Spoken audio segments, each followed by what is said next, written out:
রাত যখন গভীর হয়, শহর তখন আলো নিভিয়ে ঘুমিয়ে পড়ে, ঠিক তখনই কিছু সুর জেগে ওঠে। কিছু গান থাকে, সেগুলো শুধু শোনা যায় না, অনুভব করা যায়। এই গানগুলো সময়ের সীমা মানে না, প্রজন্মের দেওয়াল। আজ থেকে প্রায় আড়াই দশকের আগে আসামের এক তরুণ শিল্পীর কণ্ঠে জন্ম নিয়েছিল তেমনি সুর, যে সুর হয়ে উঠেছিল দীর্ঘশ্বাস, নিঃসঙ্গতার সঙ্গী, আর না বলার ভালোবাসার এক গভীর নাম। গানটির নাম মায়াবিনী। আজকের এই ভিডিওতে আমরা জানবো কিভাবে একটি সাধারণ স্টুডিও সেশন, একটি গভীর রাত আর কিছু আবেগী শব্দ জন্ম দিয়েছিল উত্তর পূর্ব ভারতের ইতিহাসে সবচেয়ে রোমান্টিক ও অমর গানগুলোর একটি।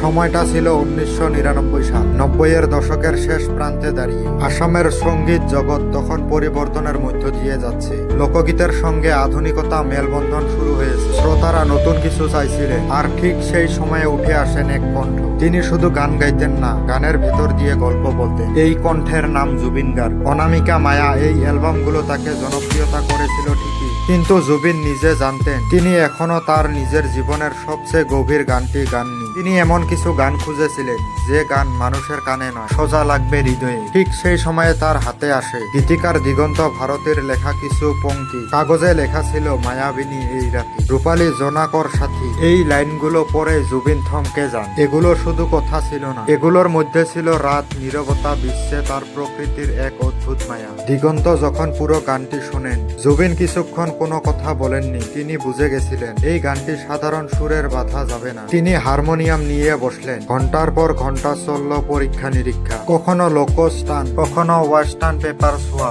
জুবিন চেয়েছিলেন এমন এক সুর যেটা শুনলে মনে হবে রাত নিজে গান গাইছে। সবচেয়ে আশ্চর্যের বিষয় হলো এই গানটির সবচেয়ে বিখ্যাত ইন্ট্রো মিউজিক, যেটা শুনলে শরীর শিউরে উঠে, সেটা তৈয়ার হয়েছিল এক গভীর রাতে। স্টুডিও ছিল নিঝুম, শহর ছিল ঘুমন্ত, আর জুবিন একা বসেছিল হারমোনিয়ামের সামনে। তিনি পরে বলেছিলেন এই গানটা যেন আমাকে কেউ শিখিয়ে দিয়েছিল, আমি শুধু বাজিয়েছি। রেকর্ডিং এর দিন জুবিন ছিলেন অদ্ভুত রকম শান্ত। তিনি সাউন্ড ইঞ্জিনিয়ারকে অনুরোধ করেছিলেন স্টুডিওর সব আলো নিভিয়ে দিতে। তিনি চেয়েছিলেন রাতে সেই ভেজা অনুভূতিটা নিজের কণ্ঠে ধরে রাখতে। তিনি চোখ বন্ধ করে গাইলেন মায়াবিনী রাতের বুকু। কণ্ঠে ছিল না কোনো কৃত্রিমতা, ছিল না কোনো জোর, ছিল শুধু অনুভব। শেষ টেক শেষ হতেই সাউন্ড ইঞ্জিনিয়ার প্লে বাটনে চাপ দেন। স্টুডিওতে তখন নিস্তব্ধতা, কেউ কথা বলেননি, কারো চোখের জল। সেই মুহূর্তে সবাই বুঝে গেছিল এটা শুধু আরেকটা গান নয়, এটা ইতিহাস। 1999 সালে গানটি মুক্তি পায় জুবিন গার্গের মেগা অ্যালবাম।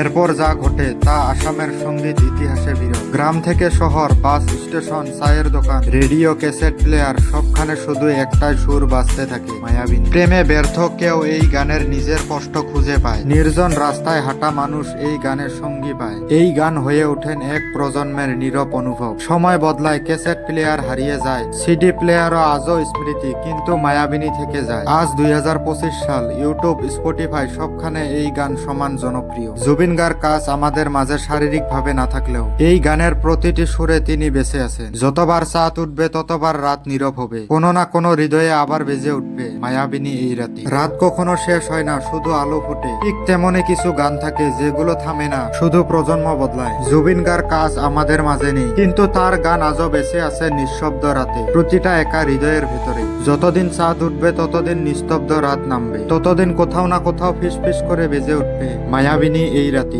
এই ছিল এক অমর সুরের গল্প, এই ছিল মায়াবিনী। ভিডিওটা ভালো লাগলে একটা লাইক দিয়ে যাবেন। আরো এরকম বাস্তব বাংলা ভিডিও পেতে চ্যানেলটি সাবস্ক্রাইব করুন। ধন্যবাদ।